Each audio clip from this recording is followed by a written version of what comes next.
हमारे इरादे ही हमारे रास्ते तय करते हैं। स्वर्ग भी यहीं है और नर्क भी यहीं है।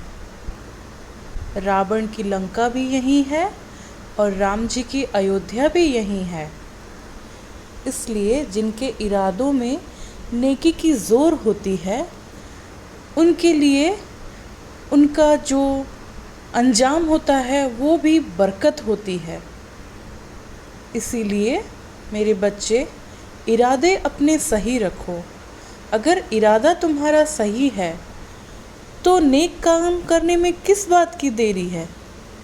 अगर इरादे तुम्हारा लोगों का मदद करना है, किसी और का अच्छा करना है, भला करना है, तो उसमें लग जाओ। अपने इरादा अगर सही है तो किसी से कोई चीज़ का डरने का कोई ज़रूरत नहीं। और तुम्हें हमेशा रास्ता दिखाने के लिए मैं हूँ ना।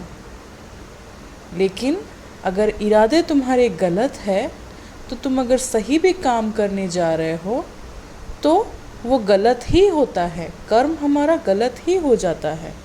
तो कर्म हमेशा अच्छा करो मेरे बच्चे। कर्म अगर अच्छा करोगे, अंजाम हमेशा अच्छा होगा। कर्म अगर बुरा होता है तो अंजाम उससे लाख गुना बुरा होता है।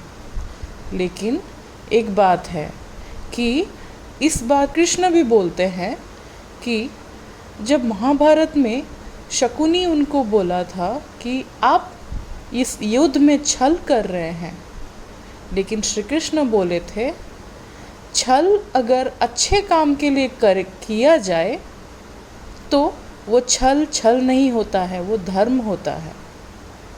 इसीलिए अगर अच्छे काम करने के लिए अगर छोटा मोटा अगर कुछ भी तुम्हें लगता है कि ये गलत है, लेकिन ये गलत काम नहीं बोलते हैं।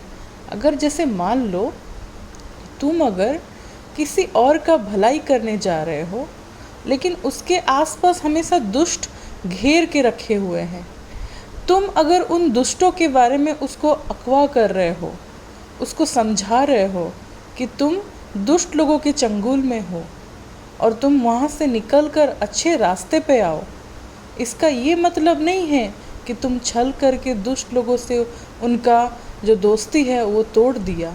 ऐसा नहीं होता है। तुम बहुत अच्छे हो, तुम्हारा इरादा हमेशा नेक है, वो चीज़ मुझे बहुत अच्छे से पता है। तुम लोगों को मदद करते हो, कोई गलत संगत में जाता है तो तुम उन लोगों को भी मदद करते हो। तो वो तुम्हारा जो नेक इतना अच्छा सोच है ना, नेक सोच, अपने आप को बहुत गर्वित महसूस करता हूँ कि मेरा बच्चा ऐसा ही है। तो अपने काम पे लग जाओ और दूसरों के बारे में ज़्यादा मत सोचो, अपने काम के बारे में सोचो।